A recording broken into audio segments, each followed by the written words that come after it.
about 2 years ago, and I'm going to walk through this in probably more detail than anybody wants to hear, I started kind of an experiment, which is ever since I was basically 13 years old, I've kind of been always doing experiments on myself, always obsessed with fitness and health.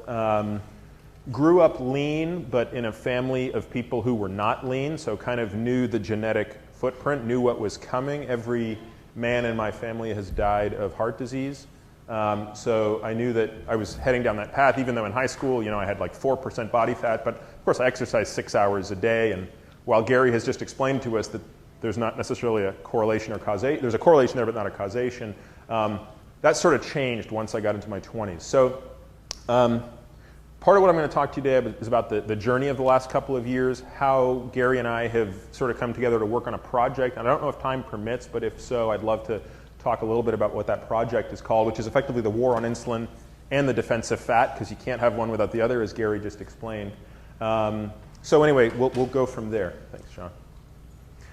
I'm going to try to go fast on the straightaway and slow on the curves. So I think Gary has already done a great job explaining the problem statement. But one thing I will just say on a personal note, a lot of people ask me why I left medicine. As Sean pointed out, I kind of spent 9 years of my life in medicine between medical school and residency. There were a number of reasons I left. One of them was just profound frustration, which I think both Sean and Conrad have expressed themselves, which is I noticed I spent a lot of time in the emergency room taking care of problems that struck me as preventable. It wasn't to say I knew how to prevent them, but I kept thinking to myself, I use this example to describe it. I felt like I was standing below a building where someone was throwing a whole bunch of eggs, and it was my job to sort of catch the eggs before they hit the ground, and it was very difficult. And I thought, wouldn't it be smarter if I could just get to the top of the building and like punch the guy in the head who's throwing all the eggs? That would be a far more efficient way to stop this. But for a number of reasons, I felt that I wasn't doing that, and I decided that clinical medicine wasn't for me, and as Sean's pointed out, I've had a storied past. But nevertheless, I do want to point out that this is, and also, if you care about nothing else, the economics of this should be terribly upsetting. And McKinsey, my former employee, produced these stats recently, which is if you just took the US obesity rate to 15%, which is what it was when I was born, you would save, in just CMS spending alone, which is Medicare and Medicaid, you would save $150 billion per year. But as most of you know, how many people in this room have their health insurance through Medicare or Medicaid? Probably very few of you. The bulk of us have our health insurance through our employers. So if you actually look at the total cost of healthcare, the total burden of healthcare, we're talking about $500 billion a year savings if we could just get our obesity rates to where they were 40 years ago. So when people talk about how is it possible to take trillions of dollars out of our federal deficit in the next decade, and are we going to have to cut schools and cut military and cut after-school programs? And I'd say, maybe, but there's a hell of a lot easier way to do it if you can take $500 billion a year out. Next slide, please. So this is what I'm going to go through today. I'm going to spend just a little bit of time on the how we got here part of the story. I have found through my experience it's very difficult to get people to engage on this topic without at least providing some historical context. Gary's done a great job of doing that, so I'll just touch on it lightly. I'm going to spend a little bit more time on what we know today, which is going to build off, I think, a lot of what Gary said. Probably spend the bulk of my time talking about my own personal experiment, and I've already shared with you the motivation for doing so, but nevertheless, I want to show you, at least on an N of 1, what I've found. Inevitably, people say, okay, how do I apply this to me? Because I'm not willing to necessarily do what you've done, and that's fine. We may not have time to talk about what Gary and I are working on separately with a few other folks, but I do have kind of an accumulated list of what I think are the 10 most commonly asked questions I find, and at the very least, we'll flash them up there, and if they resonate with anyone and we have time, we'll go through it. If not, maybe afterwards. So in my mind, there were sort of 4 events that took place in an unfortunate coincidence of time. And Gary's already touched on the background, which is what I would call sort of the post-World War II to the late 1960s. One of the names he didn't mention is a name that Gary is very familiar with, and if you've read his books, you'll know the story quite well, is a nutritionist out of the University of Minnesota named Ansel Keys, who in 1953 published a study that at the time was deemed a landmark study, and then in 1970 he followed it up with an even more landmark study called the 7-Country Study, which is aptly named because he looked at 7 countries And you can't see this very well, but he looked at the percentage of calories that they took in from fat and their incidence of heart disease. And as you can see, looks like a pretty nice line. In other words, it's correlated. There is a correlation between the amount of fat people consume and the amount of heart disease they have. Now, unfortunately, I don't think Ansel Keys got that class in 9th grade or something where you learned that correlation and causation aren't the same. And unfortunately, nor did the editors at Time or anyone else in the USDA, American Heart Association, American Diabetes Association, or the American Medical Association, because they all misinterpreted these data and said, aha, eating fat causes heart disease. The second fortuitous finding was the invention of something called high fructose corn syrup. This was done by the Japanese, and this turned out to be a really cheap way, provided corn was cheap enough to make sugar, because sugar at the time was getting a little pricey, and it turns out you can make the exact same thing using corn. We didn't realize how bad that was until later. That was coupled, you can't have a slide about bad things without a picture of Richard Nixon. That's the most evil picture I could find. No, I'm kidding. But the point is, in the early 70s, we also saw food prices rising, and of course there was tremendous political pressure to undo this, and President Nixon, along with his then Secretary of Agriculture, decided that there needed to be a way to avoid this, and we needed to start subsidizing certain types of food, and you can imagine what those types of foods were, and I already alluded to this misinterpretation of data. So you had that, and I want to just, next slide please, show you some of this poor understanding of stats. Gary's already alluded to this, but it's worth illustrating this over and over and over again, right? So this is the profile over a 40-year period of the change in atmospheric CO2 in the world. Over the same 40-year period, this is the rate of obesity in the United States. And over the same 40-year period, this is the number of transistors we can fit on a chip. Something that Moore predicted. It's called Moore's Law, which talks about the frequency with which that will double. I think you'd agree that over the same period of time, all of these things increase the same amount. What I'm not telling you is that one of them caused the other. And it's quite possible that more computing has led to more CO2, but you can't infer that from what I'm showing you. And so keep that in mind when you look through any sort of observational, retrospective view. And unfortunately, most of what we see today in the quote-unquote literature and mainstream press on this is exactly that kind of stuff. You know, just for the sake of time, I may avoid this for now. But if anybody's really interested, please come up to me after. I do want to go through this. It's very important. There's a really important reason that people erroneously started to believe that saturated fats were bad, and it had to do with some of these observations. What do you think? We got time? All right, let's do it. So observation one was that dietary intake of saturated fat was observed to increase a type of cholesterol called low-density lipoprotein. I'm going to talk about this in much more detail in a moment. That's true. And what was not known at the time was that there was more than one LDL and that it wasn't increasing all of them. It was also shown that LDL was quote-unquote linked to heart disease, and linked is a fancy way of saying it was correlated. There was no causal proof, but it was certainly shown that elevated levels of LDL, the bad cholesterol, was linked to heart disease. It was then in, I think, 1982 shown that a drug that could lower LDL, this is a type of drug called a statin, I'm being a little facetious because that's like probably the most prevalent drug on the face of the earth right now, was shown to not only lower LDL cholesterol but also lower heart disease. What they rarely talk about is what those drugs do in addition to lower LDL. So the link was made that if you ate saturated fat, it increased LDL, and if drugs that lowered LDL increased heart disease, therefore eliminating saturated fats will eliminate heart disease. In other words, saturated fat caused heart disease, A caused B, therefore elimination of A should eliminate B. Problem is that's logically inconsistent. So anybody who's taken a logic class in high school will know that A implies B is not logically equivalent to not A implies not B. It's logically equivalent to not B implies not A. Nevertheless, as Aristotle rolled in his grave, we marched forward with that logic. Next slide, please.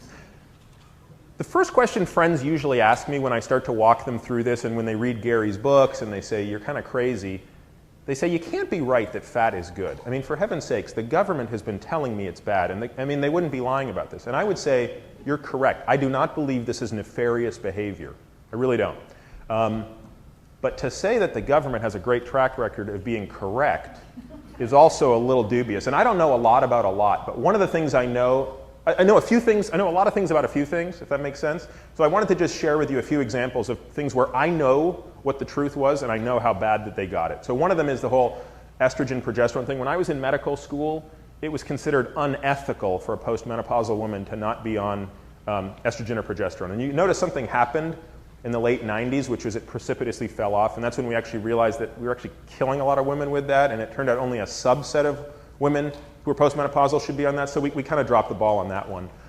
We were told there were weapons of mass destruction. I don't think there were. We were told at one point smoking was good for us. I think Gary's reminded us that that's not the case.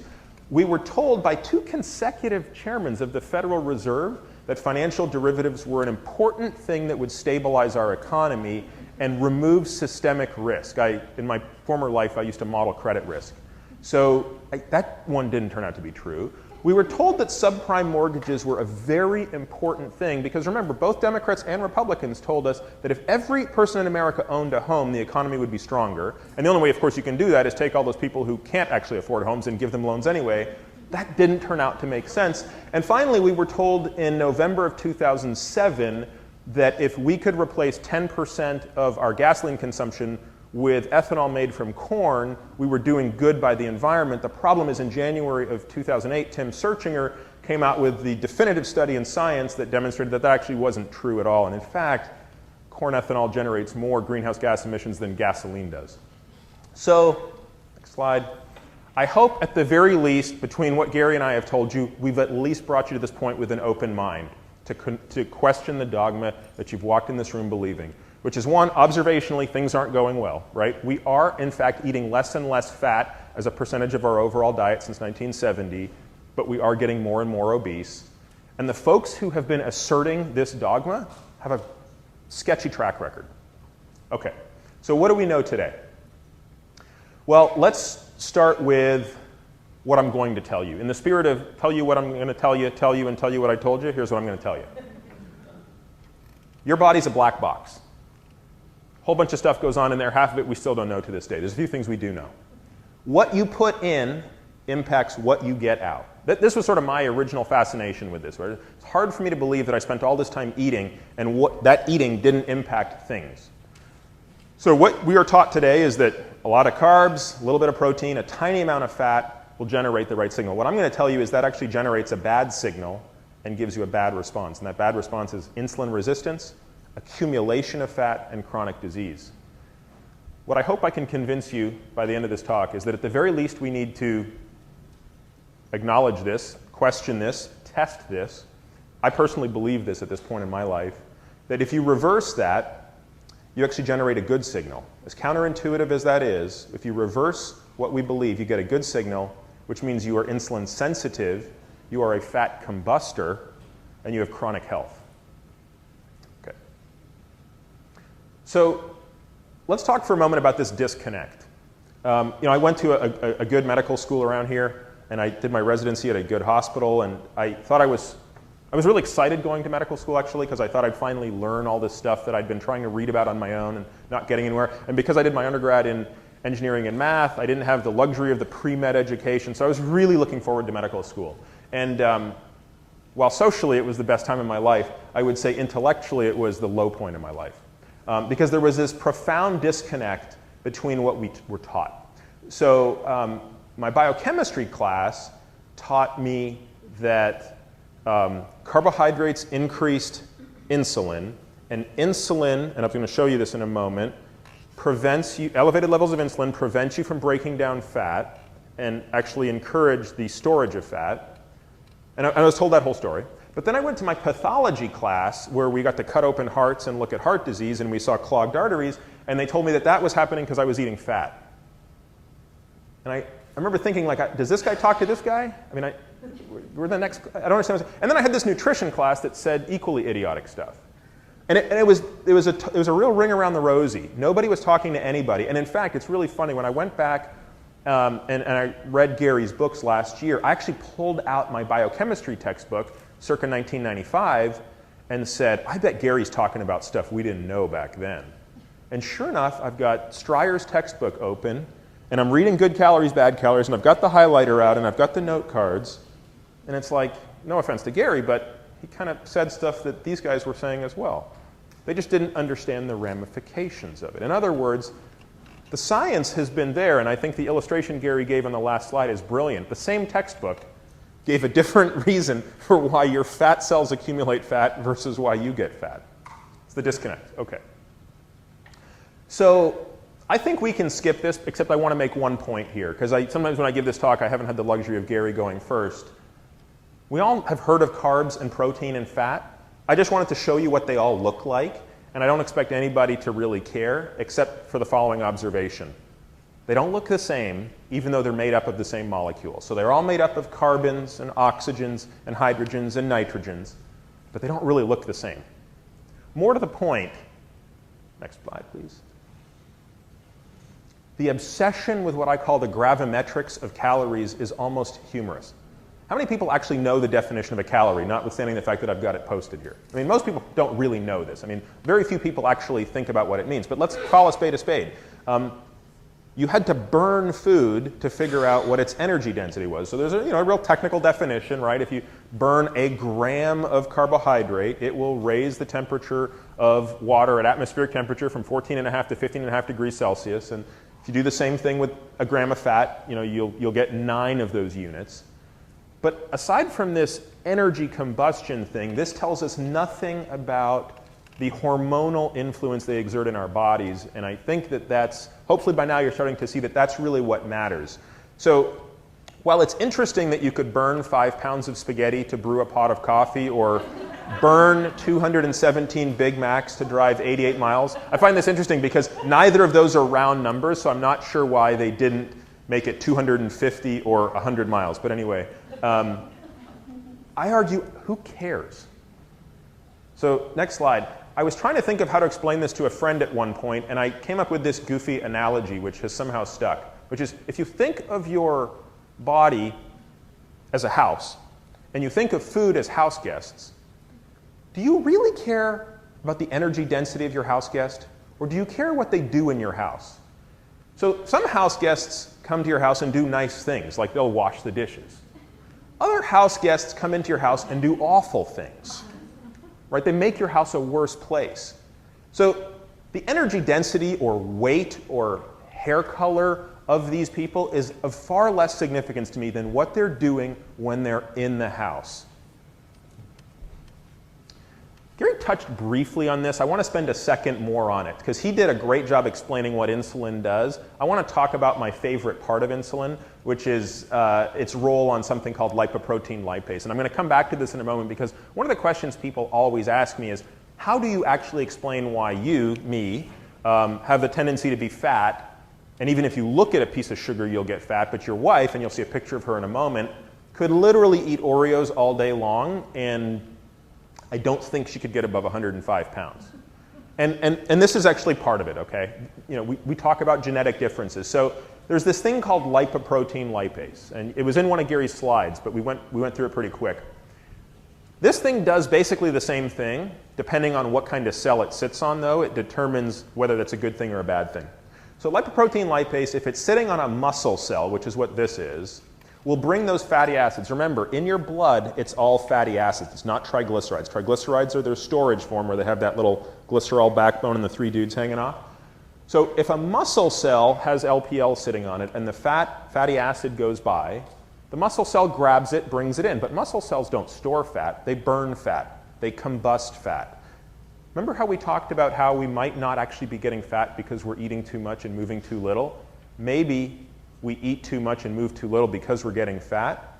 Well, if your fat cells are if your muscle cells, are bringing in fat, it's actually giving you energy. Maybe this is what helps you move a little bit more.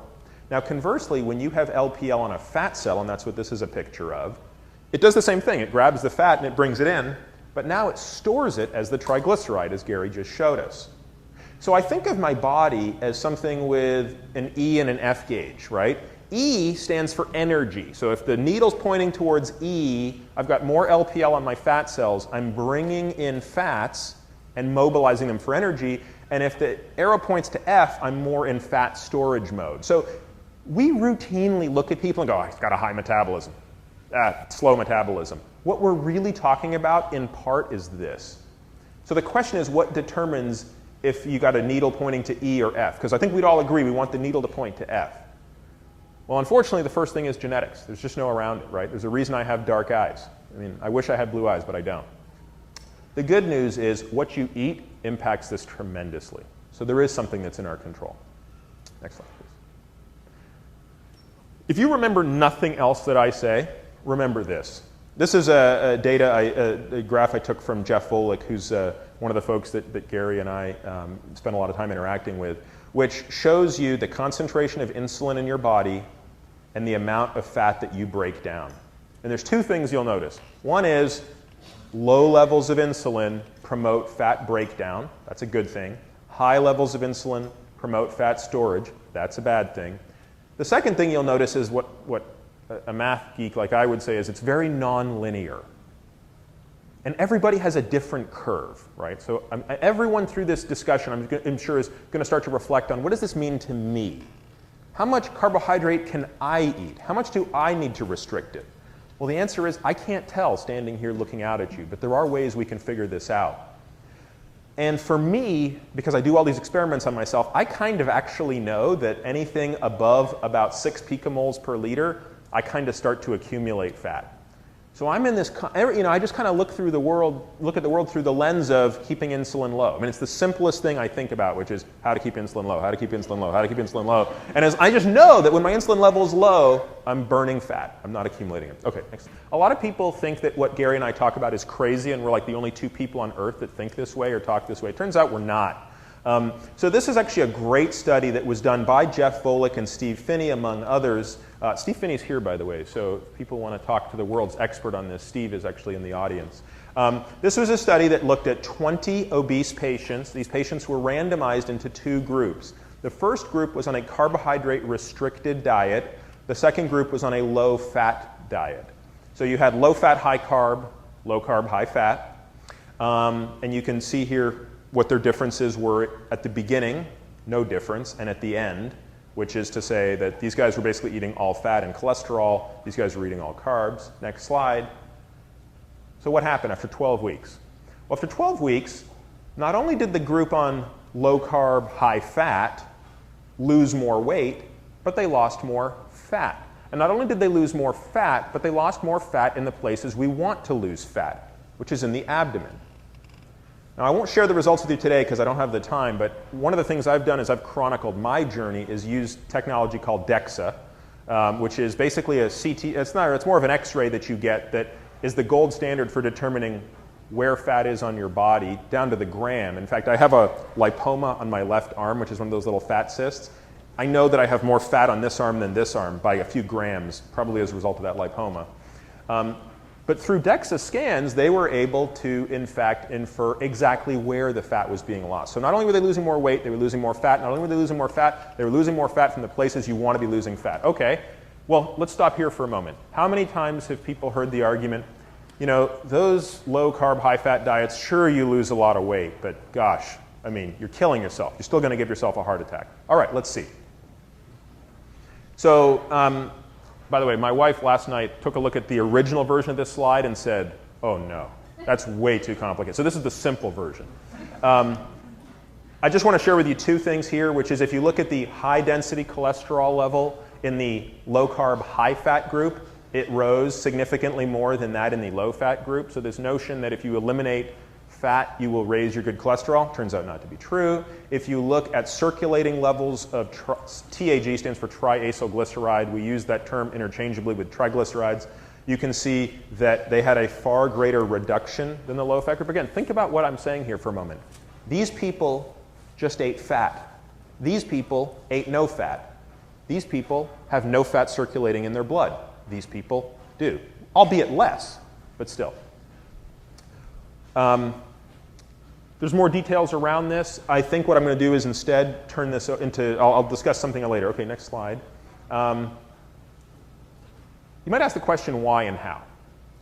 This is an interesting experiment that they did on those subjects both before and after the intervention. So the dark line shows what these patients had a response to a fat meal before. So this is a standard test you do where that little arrow is at time 0, you inject, effectively orally give the person a standardized dose of fat. And what you look for is what is the result in the body? How much of that fat immediately goes into circulation over a period of time?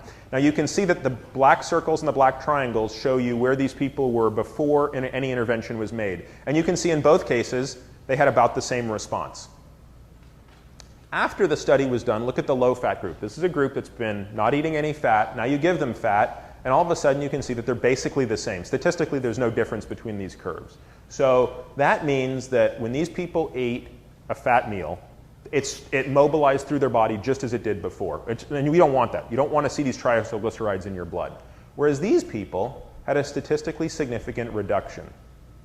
And again, this is so counterintuitive. How can eating fat not make you fatter? How can eating fat not increase circulating fat?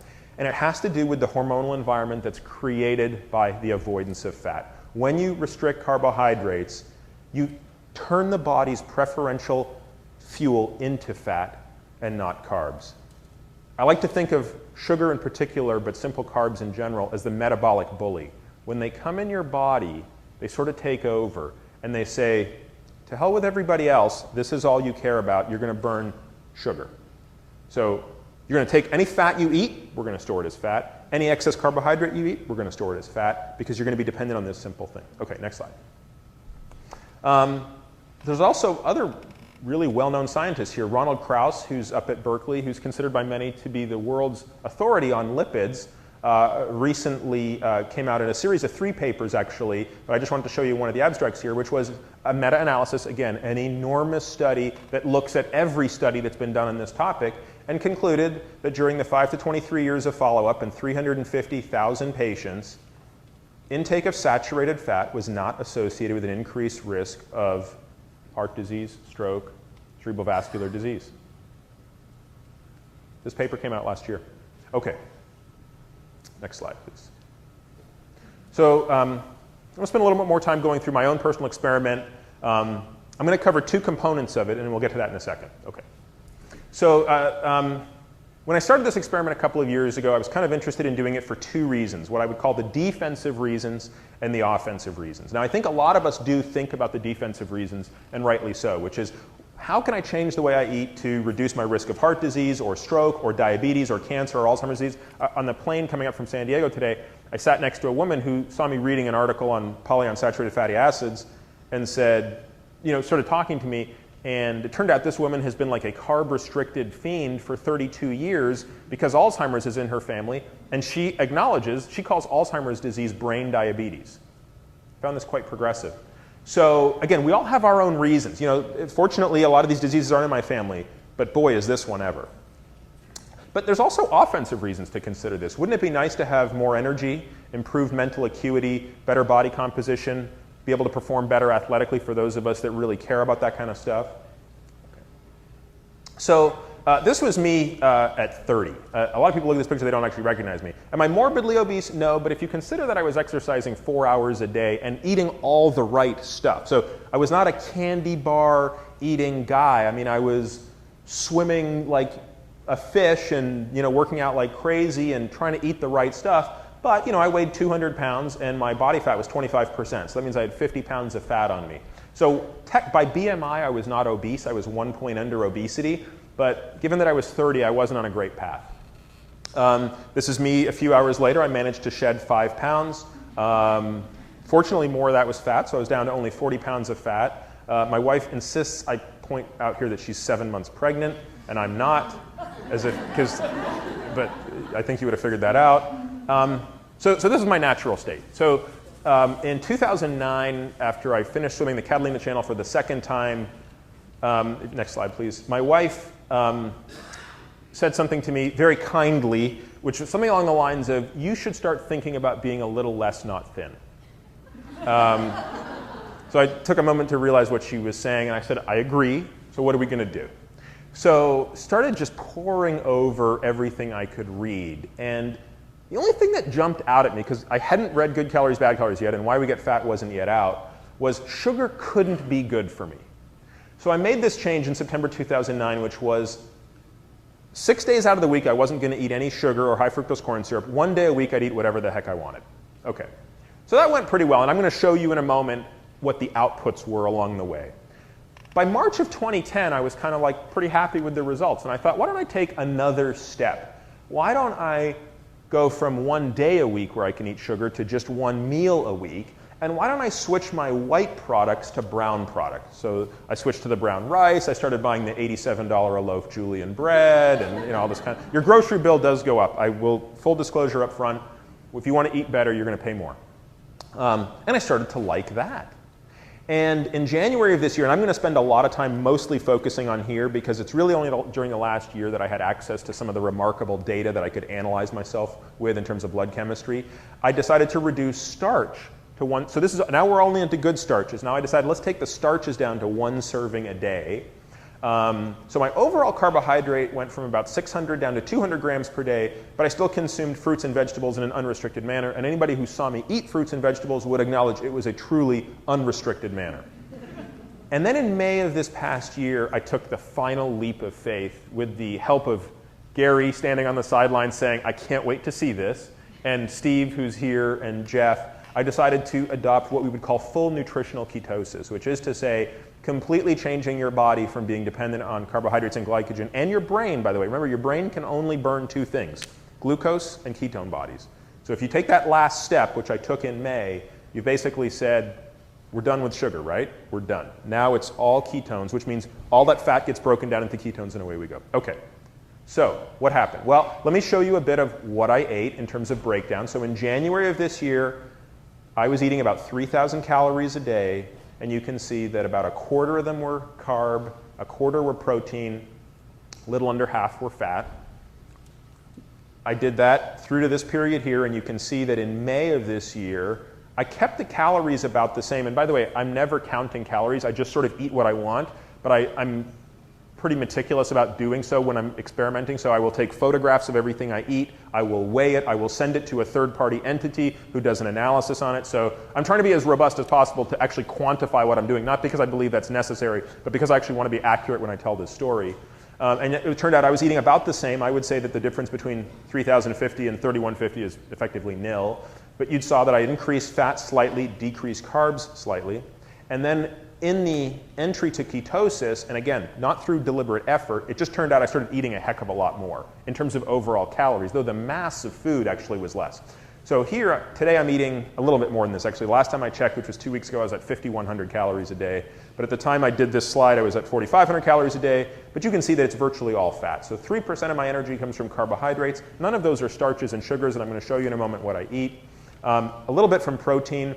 Gary alluded to this earlier. One of the challenges I had when entering ketosis is I ate too much protein. You can see that all my life I've pretty much eaten 250 grams a day of protein. The thinking being I exercise so much, I'm always breaking down muscle. I need those amino acids to replace them. I came to learn through Steve and Jeff that when you become ketotic, your need for protein actually goes down significantly. So you can see I eat about half the amount of protein I used to.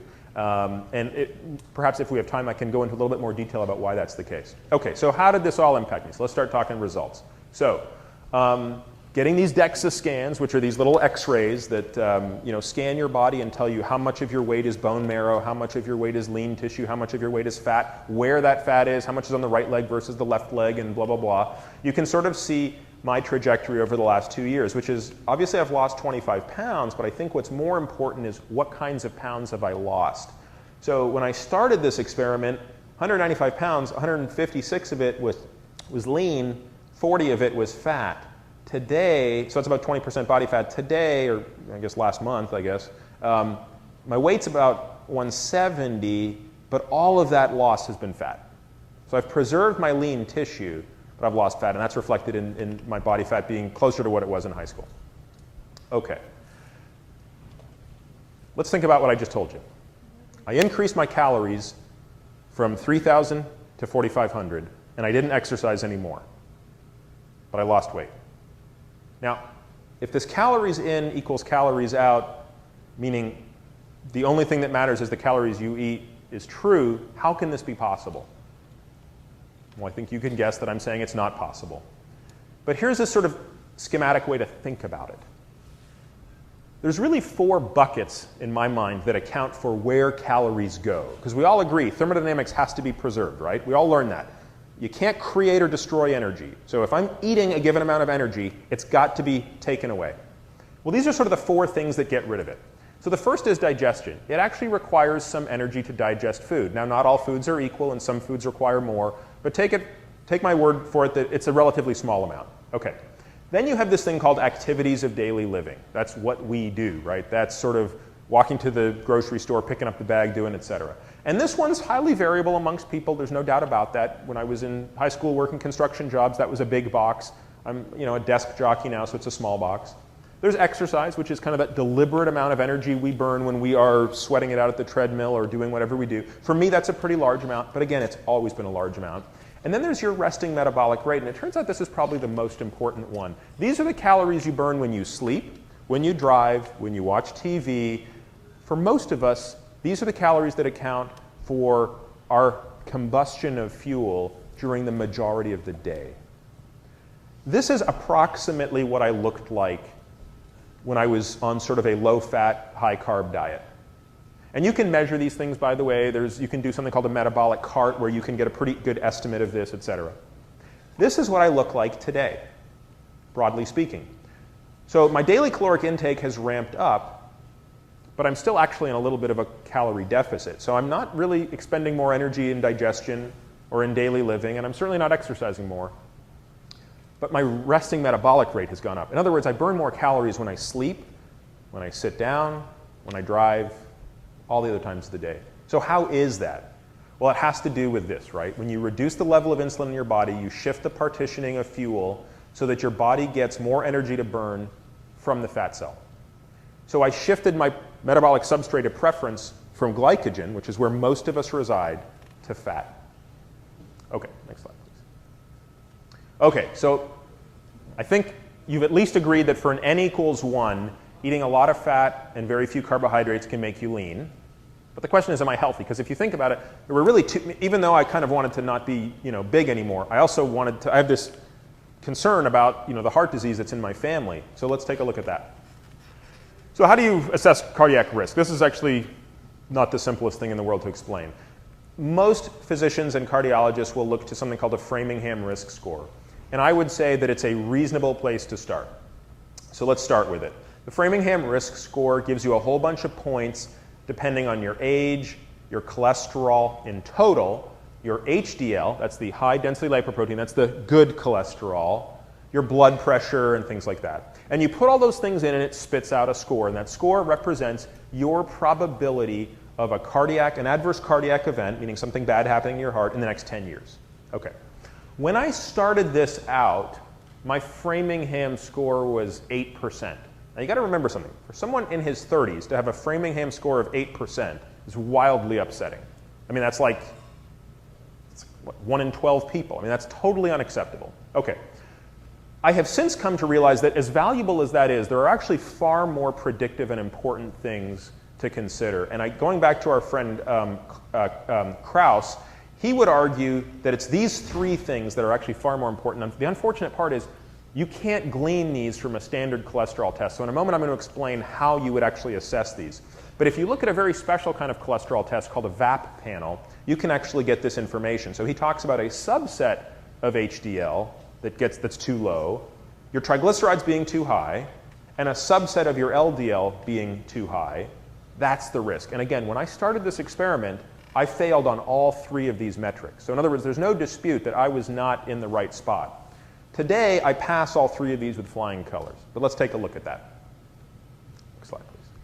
So using a standard cholesterol panel, this is the garden variety cholesterol panel you'll get when you go to your doctor. This is how my cholesterol has changed over 2 years. If nothing else, I want to just show you this is confusing.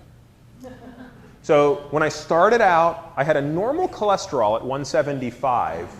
And believe it or not, even an LDL of 113 was not pulling the trigger on it. But the HDL of 31 was a profound risk factor. In fact, any HDL under 40 is deemed high risk. Now, if you look at me today on the standard cholesterol panel, because today I always get VAP panels and standard cholesterol panels side by side so I can compare them just for giggles, you'll see that my total cholesterol is about the same, right? Went from 175 to 164. My LDL is really small now, it's 59, and my HDL is 85, so it's almost tripled. Now, in a moment we're going to go into more detail on this, but it's worth pointing out that my cardiologist, who's a wonderful guy because he completely tolerates all of my obsessive self-experimentation, was blown away by this. But what really blew him away was what I'm going to show you in a moment, which was the subparticle analysis. Okay. So does anybody here know how they actually measure all these levels in your blood?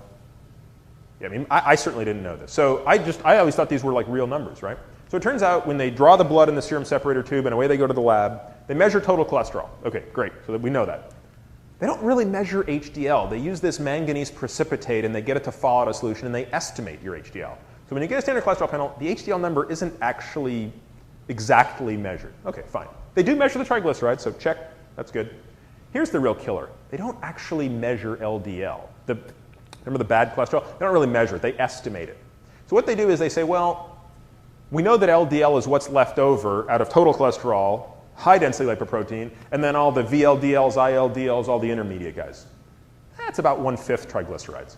So they take total cholesterol, subtract out this estimated HDL, and subtract out 1/5 triglycerides. Now, I'm being a bit glib in saying this. There is a theoretical reason why you would acknowledge that 1/5 of your triglycerides represent those things. It just turns out to be wrong most of the time. So if for no other reason than these numbers aren't accurate, I firmly believe in one of the there's two clinical assays that can measure this, but one of them is called a VAP, which is the one I do. But the other reason is that it actually gives you far more detail on this. So I've color-coded this in a way to say that the green things really matter and you really want them to be high. The red things really matter and you really want them to be low. The blue things, we don't really care about. And the black things are second order in my mind. So yeah, you really want triglycerides to be low. You really want the small, dense LDLs to be low. So remember that whole LDL thing being bad? That's only partially right. It turns out it's only the small, dense ones that are bad. The big, buoyant ones aren't really bad. That whole thing about HDL being good, that's sort of true, but really it's only one component of HDL that actually protects you. The other one doesn't really do it. And then there's these other two guys I won't go into today, but they're pretty remarkable as well. Okay, next up. So now let's just take a look at the last 4 months of my life. And I put these little pie charts here to remind you of what I did during this period of time. From April until August, I not only increased my total caloric intake from 3,000 calories a day to 4,500 calories a day, I went from eating about 200 grams a day of fat to 450 grams a day of fat, which, by the way, most of it's saturated. I mean, I just inhale saturated fat, as Sean can attest, over lunch today. So what happened? Okay, so the remnant lipoprotein, which I only include this so you can see the total number here, didn't change. Okay, big deal. It's already pretty low anyway. The small, dense LDL, this is the bad guy, which, by the way, you want these numbers less than 40. I was already there, eating a modest amount of fat, but then eating super amounts of fat, it didn't change. The large, buoyant LDL, this is the one that actually doesn't harm you, which was very small, doubled. So remember, my total LDL went up. Remember what I said way, way, way back at the very beginning about this whole observational thing about how it was observed that when you ate saturated fat, your LDL went up? That's true. The problem is back then they didn't have VAP panels. They didn't appreciate this fact that, yeah, your LDL goes up, but it's not the part that you care about. Okay, so now let's just take a look at the last 4 months of my life. And I put these little pie charts here to remind you of what I did during this period of time. From April until August, I not only increased my total caloric intake from 3,000 calories a day to 4,500 calories a day, I went from eating about 200 grams a day of fat to 450 grams a day of fat, which, by the way, most of it's saturated. I mean, I just inhale saturated fat, as Sean can attest, over lunch today. So what happened? Okay, so the remnant lipoprotein, which I only include this so you can see the total number here, didn't change. Okay, big deal. It's already pretty low anyway. The small, dense LDL, this is the bad guy, which, by the way, you want these numbers less than 40. I was already there, eating a modest amount of fat, but then eating super amounts of fat, it didn't change. The large, buoyant LDL, this is the one that actually doesn't harm you, which was very small, doubled. So remember, my total LDL went up. Remember what I said way back at the very beginning about this whole observational thing about how it was observed that when you ate saturated fat, your LDL went up? That's true. Problem is, back then they didn't have VAT panels. They didn't appreciate this fact that, yeah, your LDL goes up, but it's not the part that you care about. Okay. My HDL went up too, but did it go up in an arbitrary manner? It did not, right? My small, less protective HDL didn't actually change. Remember this one, the one that you want to be greater than 10, which in my case was already 15, doubled. So when Doug Triffin, who's my cardiologist, saw this, he said, this is unbelievable in that I've always theoretically acknowledged that this could happen. I've just never seen it because I've never seen anybody stupid enough to want to eat pure saturated fat all day. But theoretically, this is predicted. My triglycerides also went down. Remember, the magic number is 88. You really want, and these are fed, by the way. That's the other thing. We don't do these labs fasting. We do them fed because fed labs are actually more representative of your true state than that artificial sort of I've been not eating for 8 hours. So nevertheless, the bogey here was 88. So I went from 112, which again, conventional medicine would tell you is fine. They tell you anything below 150 is fine, down to 81. Again, all I'm eating is fat. Triglycerides are going down. In other words, everything you saw here is consistent with what I just showed you in that study that Steve Finney and Jeff Volk put together. Okay.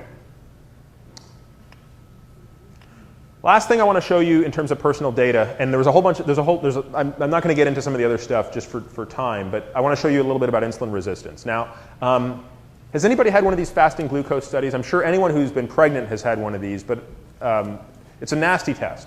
So you show up having not eaten for 8 hours, and then they check your glucose level and your insulin level. You then drink a standardized drink that is abhorrent, and then 2 hours later they make you sit in the office, they come back and they recheck those numbers. So you get 4 numbers out of this test.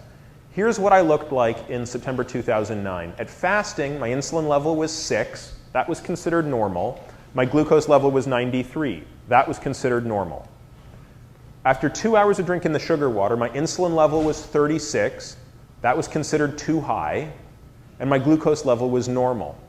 So how do you interpret that? Whoops. Sorry. No, that's okay. Okay.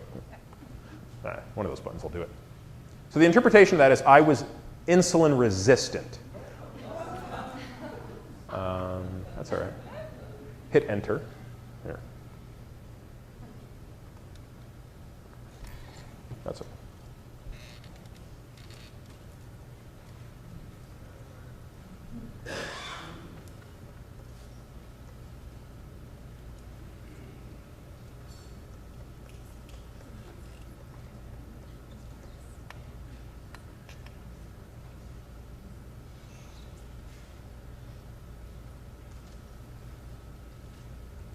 We're almost there. Okay. So the interpretation of this is insulin resistance. We've all heard that term, but here's how it plays itself out, which means to keep my glucose in a normal range, I had to get really high levels of insulin. So am I diabetic? No. I could control my glucose, but I had to do it with really high levels of insulin. Why is that bad? Because remember the graph way back when. Even in the face of normal levels of glucose, elevated levels of insulin are deleterious. This is what explained my problem. This is why I was fat, right? I had these high levels of insulin around all the time. And they were upregulating LPL on my fat cells, and they were downregulating LPL on my muscle cells, and I was preferentially storing fat instead of burning it. And there's a way you can quantify this. There's a beautiful regression model that mimics a very invasive test they can do to test this. Suffice it to say I had a score of 1.38, which was also considered elevated. Anything over 1 is considered high. So here's how I looked in May of 2011, which, by the way, was before I became nutritionally ketotic, but certainly after I'd restricted carbohydrates significantly. Now my fasting level of insulin was undetectable. It turns out they can't detect levels of insulin below 2. And I was below 2, that's all they could say. And my glucose was again normal. Then I drank the nasty sugar water and my glucose stayed normal at 83. It actually went a little down. But you can see that I only needed to raise my insulin levels to 16 to do it. And in fact, according to this test, you want to keep it below 27. So now my score was significantly better. In other words, in this period of time, I was able to eliminate insulin resistance. And this is, again, not novel. There's people that have been writing about this forever. It's just they've largely been ignored. Okay. So just quickly now, let's go over, because the inevitable question people ask is, okay, so what do you actually eat? All right, so let's see what I actually eat. Well, before we do that, let me just explain, as I think I've already done, we're not all created equal. So this isn't about you versus your neighbor or you versus your friend. This is you versus yourself, and we all got dealt a different hand. This is the hand I got dealt. I am a carb-sensitive animal. That means my cells are probably more resistant to insulin inherently. It means my pancreas may even secrete more insulin than it should when it encounters carbohydrate. It means my fat cells probably at a baseline have more LPL and my muscle cells have less. And then this is my wife, who, like I said, just doesn't, she could live on Oreos, it doesn't matter. And she's what I would call a highly carb-resistant creature. So understand that we're all different, okay? So the inevitable question that people ask, next slide, is, so how much should I restrict? And the answer is, I don't know the answer for you, but the beauty of the journey is you can play with it and figure it out. But it does depend on two things. It depends on your genetics. I think you've seen an example of that. I mean, we all know that, right? We all know that skinny person who can eat anything, and we all know that overweight person who doesn't appear to eat anything in terms of carbohydrates and insulin secreting things. So, you know, where are you on this spectrum? And then it depends on what your goals are. I mean, are you trying to maintain your weight? Are you trying to lose weight? Are you trying to increase your performance? Are you trying to maintain it? All these things. So someone like me, who I think didn't win the genetic lottery and has really lofty goals, I really had to do some significant restriction. And someone like my wife, who has fantastic genetics, and her goals are not that lofty. She's not trying to lose weight. She's just trying to tolerate me, I guess. And you know, she wanted to see her cholesterol get a little bit better. She doesn't have to restrict a whole heck of a lot. And each of us, I think, will find a spot that gravitates to where we want to be. Okay. So at long last, I think, is two common mistakes I want to point out here. A lot of times people think that a low-carb diet is a high-protein diet. It's actually not the, I mean, it can be, but what I want to explain to you is that's not the way to do it. So if you want to reduce the carbohydrate, as Gary pointed out, something has to go up. It shouldn't be the protein. There's a number of reasons why, not the least of which being is that ultimately protein still stimulates insulin, though to a far lesser extent than carbohydrates do. Also, it inhibits this process of nutritional ketosis that I've talked about. The other, and this is probably the more common mistake, actually, number two, is that we've got carbs here, we've got fat here, we lower the carbs and do nothing else. That's just now called a low-calorie diet.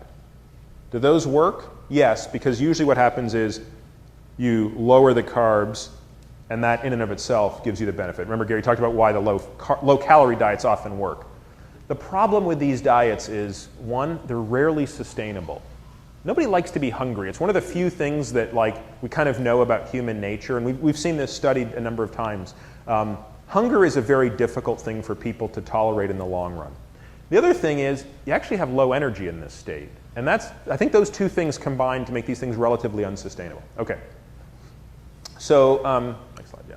So this is kind of what I eat. A lot of oils, a lot of dairy, a lot of fat meat. You know, Sean and I and Conrad had lunch today, and the waiter looked at me really funny because we went to this Brazilian place where they bring out meat, and I just kept saying, can I have the fat? I want you to just shave the fat off that.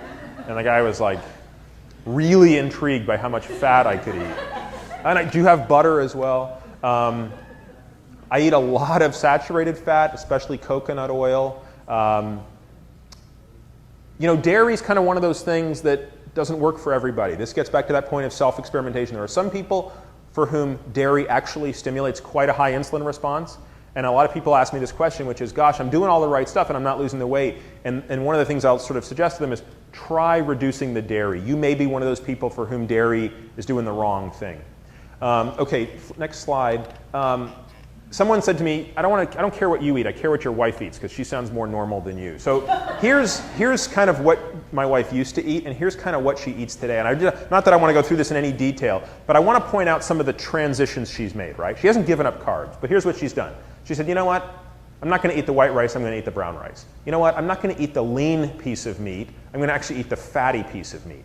I'm not going to eat the really high GI fruit. I'm going to eat the low GI fruit. I'm not going to eat the low-fat, high-sugar yogurt, and she certainly can't tolerate my high-fat yogurt, but at least she compromises at the 2%. I'm not going to eat the spaghetti.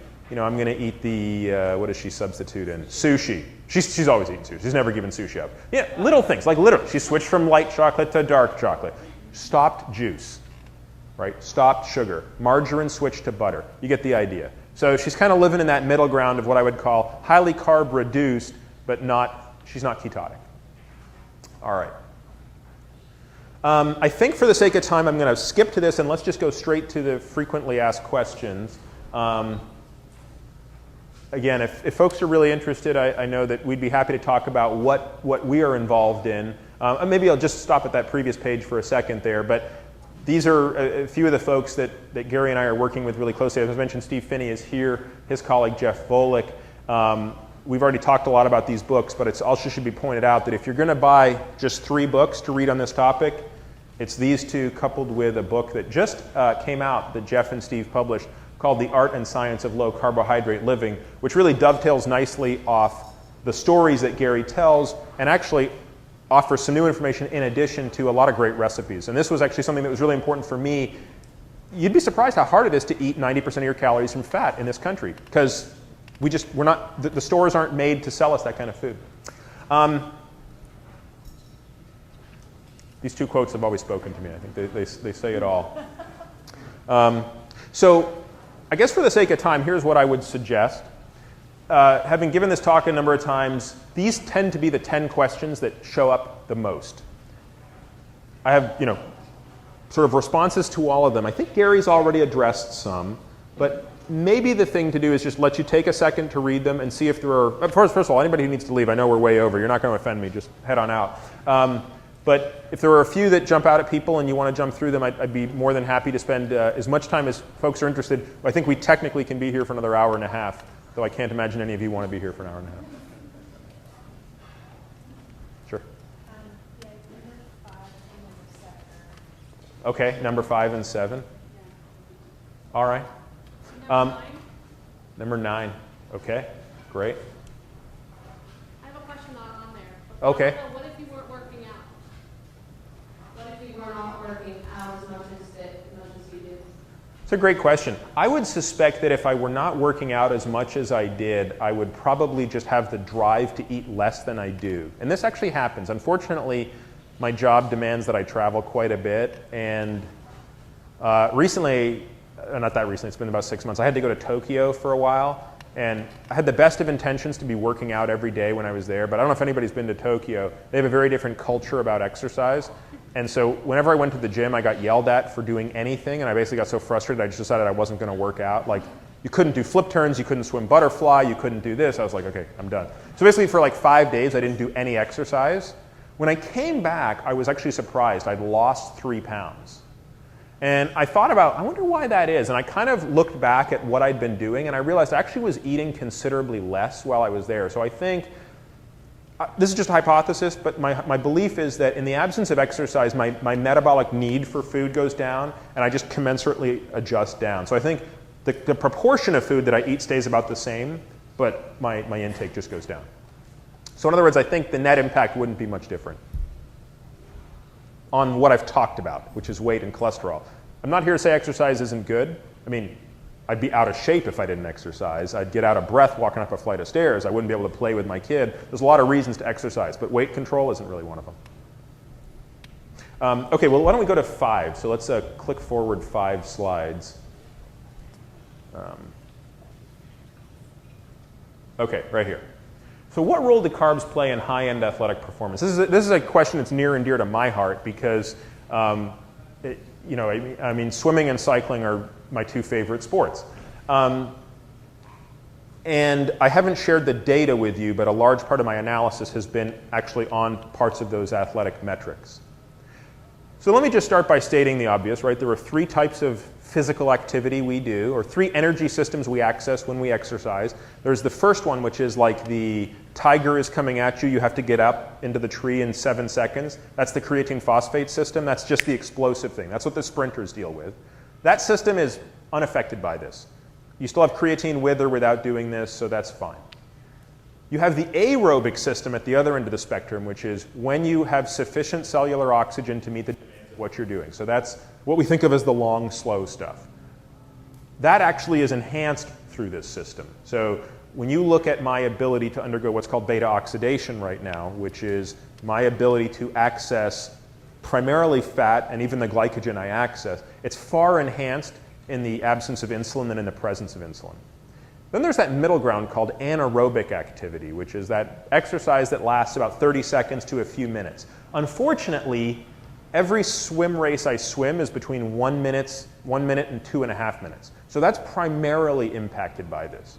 So the question is, how has my 100-meter breaststroke and 200 IM performance changed? And the answer is, so far, it's taken a bit of a hit. It's taken, as far as I can tell, about a 5% hit. So why do I show a picture of Epogen? Let's pretend, anybody know what Epogen is?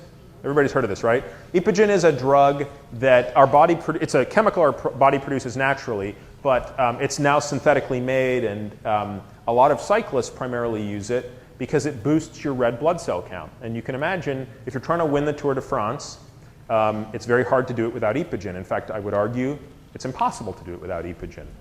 So many professional athletes take these performance-enhancing drugs. Now let's, again, ignore the fact that they're illegal for a moment. I think that's arbitrary. I mean, seriously, for the purpose of this experiment, would you take Epogen if it would help you run your marathon better? And I'm not here to pass judgment. I'm just saying it's a decision we would all have to make, right? There's no doubt in my mind if I took Epogen, I would be a better cyclist.